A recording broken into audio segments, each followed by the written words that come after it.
Putin's plan seemed foolproof. A lightning invasion, Kyiv under his control in days, and Ukraine swiftly crushed. But instead of a swift victory, he faced disaster. Ukraine didn't just fight back, they turned the battlefield into a nightmare for Russia. Putin's forces stalled, his strategy unraveled, and his ambitions crumbled. So how did it all go so wrong? In this video, we'll dive into the crucial battles, daring Ukrainian counterattacks, and shocking mistakes that derailed Russia's invasion. With maps and satellite images, we'll expose the moments that shattered Putin's plans and explore how Ukraine turned the tide in a war that was supposed to be over in weeks. Buckle up. It's a story of resilience, chaos, and miscalculation that changed everything. But before we get to all that, let's start before the war itself started. Russia's initial buildup. In the months leading up to Putin's invasion of Ukraine, several news outlets shared satellite imagery showing an increasing Russian military buildup near Ukraine's borders. Politico was one of those outlets. In November 2021, it released commercial satellite photos showing Russian troops amassing in the town of Yelnaya, which is near the border of Belarus. As we would later discover, Belarus would be used as one of Russia's key launching points for the initial invasion. The image showed multiple units moving in late September, with those units including elite members of the 1st Guards Tank Army. Further analysis of these images also showed that Russia's 4th Tank Division had been moved, migrating from its normal location into areas near the Russian cities of Kursk and Bryansk, on the edges of Ukraine's northern borders. Those units appeared to be equipped with T-80U main battle tanks, alongside a large collection of self-propelled artillery. More artillery was spotted in Yelnaya, with pictures showing row upon row of artillery arranged neatly and prepared for the special military operation. Yelnaya would quickly emerge as a key location in this initial buildup. High-resolution satellite images also showed troop tents springing up, signifying that Russia was turning the location into an administrative area from which it could conduct the initial invasion. It would be several more months before Putin launched his special military operation. In the time between Politico releasing its photos and February 24, 2022, several other outlets would also release satellite imagery showing the Russian buildup. Just 20 days before the war began, CNN published before and after shots of several key locations. In Novorossiysk, Crimea, images captured on February 1st showed masses of tents being erected in fields that had been bare just 6 months before. The Opuk training area in Crimea saw a similar military buildup. A previously barren region with no buildings or tents in sight in November 2021 was suddenly awash in a sea of military tents. Further afield, a training camp in Pogonovo also saw increased activity, with the handful of tents seen in satellite images captured in November 2021 being supplemented by more tents, artillery, and tanks mere months later. And again, Yelnaya came to the fore. CNN's images showed a clear buildup of armored units and supporting equipment taking place in the region between November 2021 and January 2022. Other images were even more worrying. Pictures of the Perzhanovsky training ground captured in January 2022 seemed to show a landscape pockmarked with impact craters, the likely result of artillery and missile tests in preparation for the special military operation. Similar scenes were captured in Belarus, where satellites captured an Iskander short-range ballistic missile being deployed in the Osipovichi training ground. In an interview with CNN, a defense analyst named Konrad Muzika estimated that there were between 74 and 76 Russian battalion tactical groups in position around Ukraine, with each of those groups containing 1,000 soldiers alongside several support units. Russian ground forces had also deployed missiles, he claimed, saying there were likely 48 launchers in Belarus or stationed in areas of Russia close to the Ukrainian border.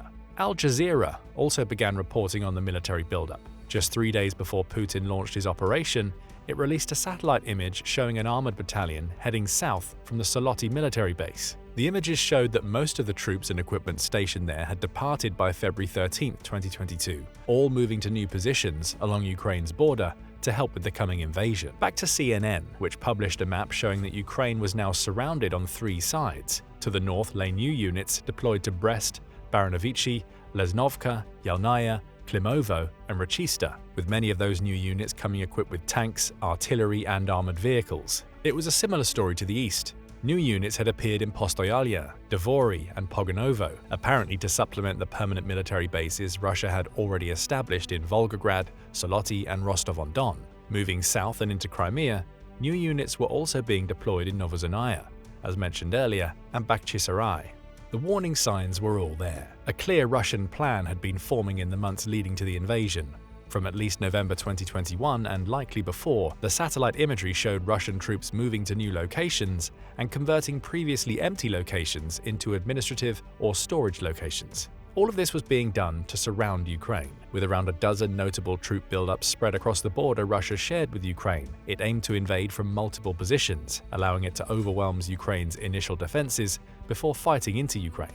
It was a good plan, and for a few weeks it looked like it was going to work. The BBC maintains a live tracker in which it shares maps demonstrating how territory had been gained and lost over the course of the Ukraine war. The month between February and March 2022 saw Russia make some impressive gains. It entered Ukraine from three sides, rapidly taking over Sumy, Kyiv, Mariupol, and Kherson. It also managed to gain limited control over areas just outside of Kyiv, leading many to think that it would only be a matter of time until it pushed into the city, took it, and then took Ukraine. Its strategy seemed sound too. In addition to surrounding Ukraine with soldiers, Russia had put intelligence operatives on the ground and sent in many of its best troops. It aimed to secure key government areas while cutting off Ukraine's ability to counter the initial offensive by taking out some of its airports. This plan culminated in the capture of Antonov Airport, which is in the town of Hostomel and just over 6 miles away from the city of Kyiv. Then it all started to go downhill for Putin. The Battle of Antonov Airport represented both the closest that Putin got to achieving his objective of taking Kyiv and a key turning point that showed him that his special military operation wasn't going to be the quick smash and grab he thought it would be. Though much of the rest of the world had ignored his months of military buildup outside Ukraine, perhaps naively thinking that Putin wouldn't actually invade another country, Ukraine had been paying attention. Yes, its military wasn't as strong as Russia's. It certainly had fewer men and the bulk of its equipment was Soviet-era and very well known to the forces that would be invading, but it wasn't going to go down without a fight. Where Putin may have expected resistance from some Ukrainian security forces, he didn't expect Ukraine to mount an organized military defense that would allow it to retake any of the territory that Russia had gained during that initial month. But that's precisely what happened. The Battle of Antonov Airport raged for 2 months, following Russia's seemingly successful capture of the location. Finally, on April 2, 2022, Business Insider published satellite images showing that Russian troops had fully withdrawn from the airport. It was later revealed that Putin had lost 2 battalions of troops in his attempts to maintain the position, all of which was for naught, as Ukraine valiantly fought back. As for the images, they showed the abandoned remains of a series of defensive berms the Russian soldiers had dug around the airport. They also showed that the convoy of artillery, armored vehicles, and Russian troops that had been moving around the airfield on February 24th were gone. Antonov Airport was back in Ukrainian hands, and Putin would soon find out that he faced a much bigger threat than he'd anticipated from Ukraine. Another sign that the invasion wasn't going to plan came just before Ukraine retook Antonov Airport. About a week into his invasion, Putin dispatched a 40-mile-long mechanized column to aid his soldiers in mounting a full offensive on Kyiv. This enormous convoy was caught in satellite images published by Reuters, with hundreds of vehicles stretching along a road near Ivankiv. Through these images, we see just how much complacency had crept into the Russian approach. Putin didn't believe Russia would face much resistance. He was so confident in this belief that this massive convoy was dispatched on the most direct route into Ukraine. The problem was that the most direct point also offered Ukraine's forces plenty of spots to launch ambushes, from which the 40-mile convoy would be unable to escape as no alternate routes stretched away from the main route. That complacency would prove the convoy's undoing.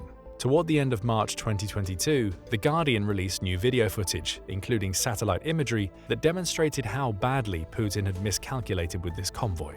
It pointed out that the convoy had been ground to a halt by a series of daring nighttime raids conducted by a team of just 30 Ukrainian Special Forces operatives using drones to strike. Those operatives rode on quad bikes to reach the head and the tail of the convoy, launching drones capable of dropping 3.3-pound bombs when they got into position to destroy the lead and tailing vehicles. The middle of the convoy turned into one giant 40-mile-long sitting duck, as the unit's commander, Lieutenant Colonel Yaroslav Honchar, later revealed. This one little unit in the night destroyed 2 or 3 vehicles at the head of this convoy, and after that, it was stuck. They stayed there 2 more nights and destroyed many vehicles.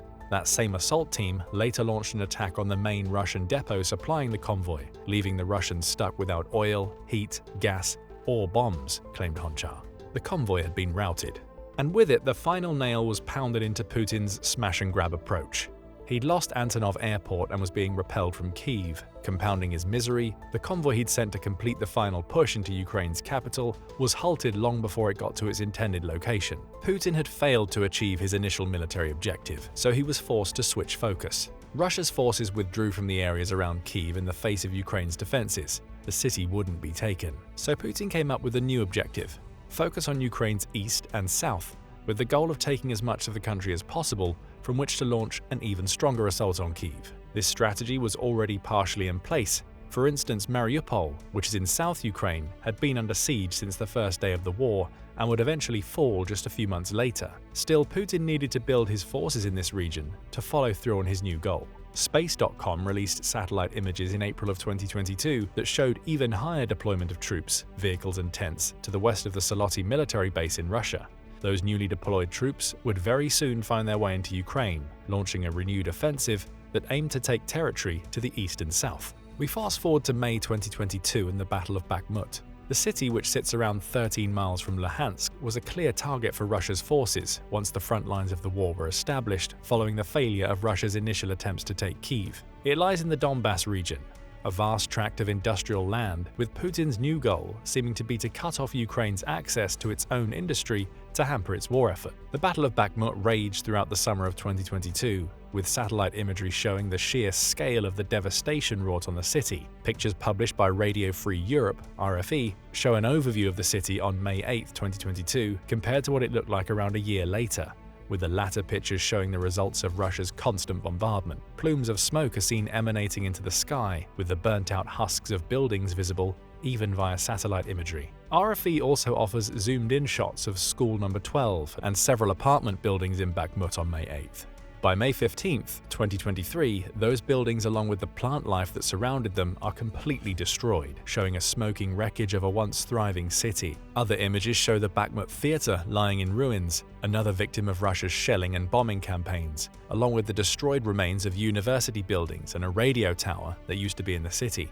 The images alone seem to paint a picture of a clear Russian victory. Bakhmut is obliterated, with its buildings being literal shells of their former selves. This view is further supported by the fact that Russia eventually came out on top. The problem? It took an entire year for Russia to claim near total control of Bakhmut, meaning fighting went on until May 20, 2023. Russian losses were extensive. The head of the Russian private army Wagner says that his forces lost around 20,000 soldiers attempting to secure Bakhmut, with the final tally, when accounting for the Russian military, landing somewhere closer to 100,000. The Battle of Bakhmut had been one of attrition, with Putin's strategy of taking cities via shock and awe once again failing to produce results. The scenes in the city were described as being akin to the fighting that took place during World War I, with Putin being reduced to simply throw more and more resources at Bakhmut until it finally broke. Russia experienced heavy casualties. Worse yet for Putin, Bakhmut became something of a symbol for Ukraine. The fact that it had taken Russia an entire year to finally take the city created a sort of psychological symbolism through which Ukraine proved that it could hold Russia at bay for extended periods while costing Putin enormous amounts of manpower and equipment. And as Ukraine held Russia in place, it was taking advantage of Operation Interflex, a British-led program that ultimately trained 40,000 Ukrainian military personnel. The Battle of Bakhmut is not the only battle that steeled Ukraine's resolve in the early months of the war. Earlier, we mentioned that Russia had managed to take Mariupol during the early months. Like with Bakhmut, satellite imagery shows the sheer scale of the destruction caused by Russian bombing and shelling. The Guardian published images in April 2023, one of which shows a before and after of Mariupol town center lying in ruins. Homes had become uninhabitable, and key routes into the city were closed off during the fighting. Then there are the images of Mariupol's drama theater. Several weeks into the 80-day siege of Mariupol, over 1,000 residents had taken shelter in the theater's basement as they attempted to escape the shelling. Those residents made it clear to Russia that the building contained civilians. They spelled out the word "deti," meaning children, in giant letters on the building's front. On March 16, 2022 at 10 a.m., Russia bombed the Mariupol Drama Theater. It's believed that 1,200 people were inside at the time, with the number who died ranging between 300 and 600, depending on the source.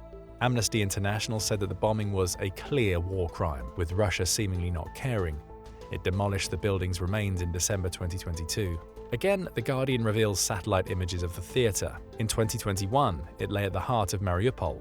an impressive building surrounded by lush green trees. Just 2 years later, it was yet another husk, with most of the trees gone and the building itself no longer in sight. Perhaps you're wondering how this event showcases Putin's strategic failures. The siege of Mariupol, like the Battle of Bakhmut, likewise became symbolic. The fact that it took Russia more than 80 days to take the city when it was at the height of its powers in the early days of the war steeled Ukrainian resolve. It also painted Russia as the clear villain. Bombing a theater containing children likely helped many of Ukraine's future partners decide to supply more weaponry. So Mariupol represented another tactical misstep for Putin. Not only should his forces have never needed to spend over 80 days taking a city, remember this was still in the period where he was trying to smash and grab, but he destroyed any credibility he had in the international community in the process. We then move on to the liberation of Kyiv. Russia had taken this major Ukrainian city within a month of the war starting, as demonstrated by the BBC and its map of the territory that Russia controlled in March 2022. That control didn't last. Ukraine launched a counteroffensive in Kyiv in September 2022 that saw it retake the city. By November, Ukraine had taken the city back entirely, along with Sumy and the majority of the northern region that Russia controlled following its initial attack. Universe magazine published satellite images of the aftermath of Russia's initial attack on Kyiv. Interestingly, those photographs show a Kyiv that, while clearly damaged by missile strikes, hasn't been decimated to the same extent as Bakhmut and Mariupol. The city's regional state administration building in Freedom Square is destroyed, though the buildings around it are still standing. Kyiv's main police department building also lies in ruins, both images showing Putin's early strategy of entering cities and taking out their main administrative, government and public service facilities. The Universe magazine images go on to show the Faculty of Economics at the Kyiv National University in ruins, along with damage to the Kyiv National University of Civil Engineering. There are also images of destroyed houses, though again, not the complete razing seen in other Ukrainian cities. In May 2024, Putin claimed that Russia was not seeking to capture Kyiv again. Instead, he wanted to create a security zone around the city to protect Russian border regions close to it. As you'll soon find out, those efforts failed just as badly as his initial attempts to take and secure Kyiv. So far, we've mostly covered Putin's faltering initial efforts in Ukraine, the failed shock and awe campaign through which he failed to take Kyiv, the fighting in Bakhmut and Mariupol that led to massive losses of Russian lives, and the stealing of Ukraine's resolve, even if Russia eventually came out on top. May 2023 introduces Ukraine's preparations for a counteroffensive. In December 2023, Reuters published a series of maps that acted as a post-mortem for that counteroffensive. The first demonstrates that Ukraine split its attack across the entire front line.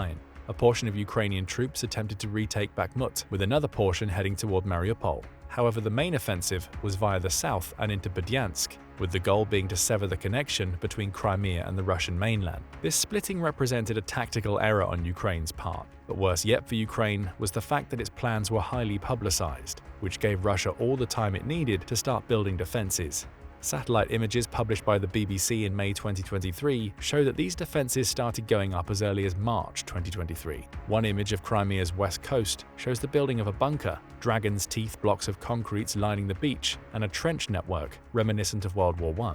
Images captured of Tokmak show Russia forming two lines of defense ahead of the town, both containing trenches through which Ukraine would be forced to break.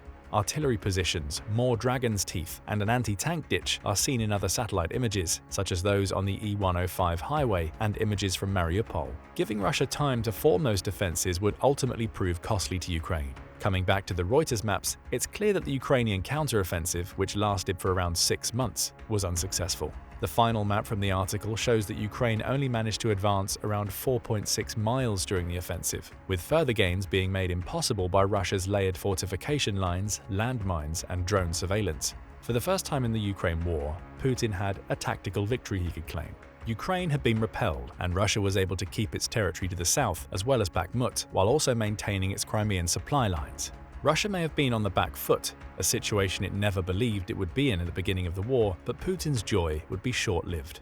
If a full counteroffensive couldn't cut off the Crimean link, Ukraine would take another approach.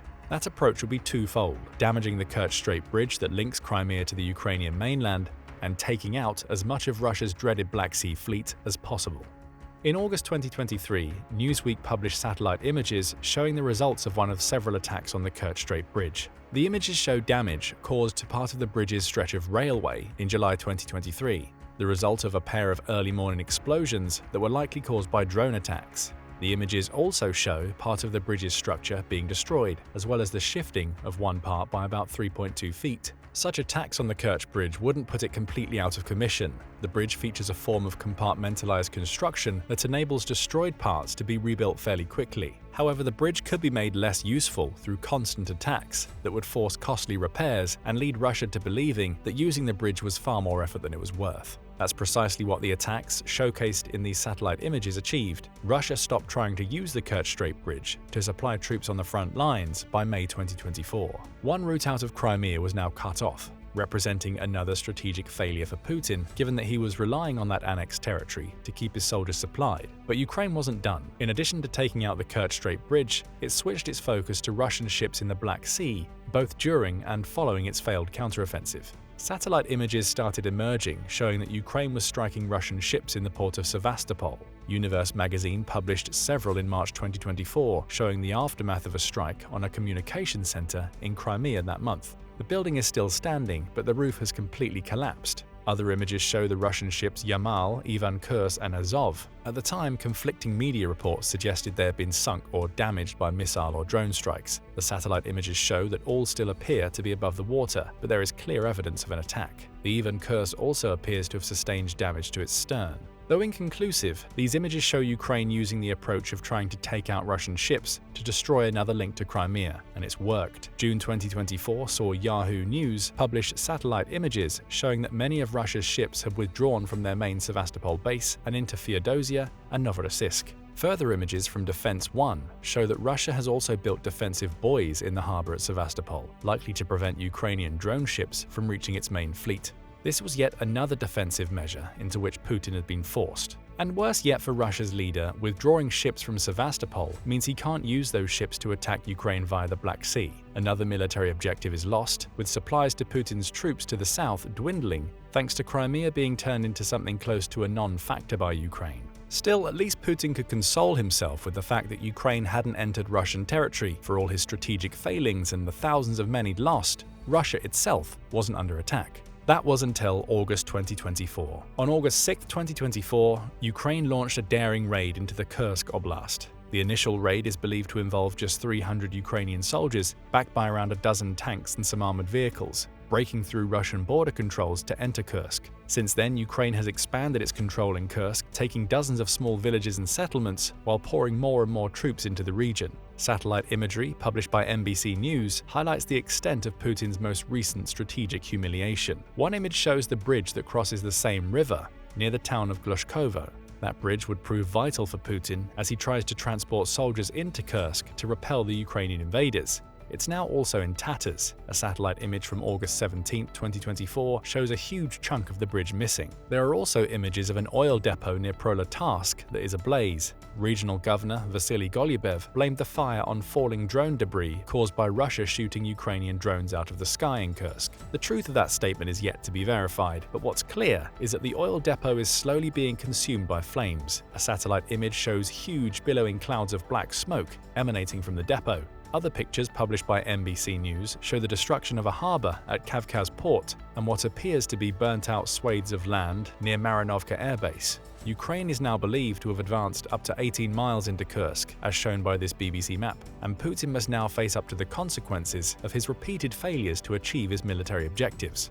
This story told in satellite images shows a Russian military that had brought devastation to several Ukrainian cities, but also one that's been forced onto the defensive, made to retreat, and is now facing the prospect of fighting Ukraine on its own soil. A severe failure for a special military operation that was supposed to take Kyiv in a matter of weeks. The only question now is what happens next. Share your answers in the comments below, and thank you for watching the video. Now go and check out how Putin miscalculated so badly. 3 big mistakes, or click this other video instead.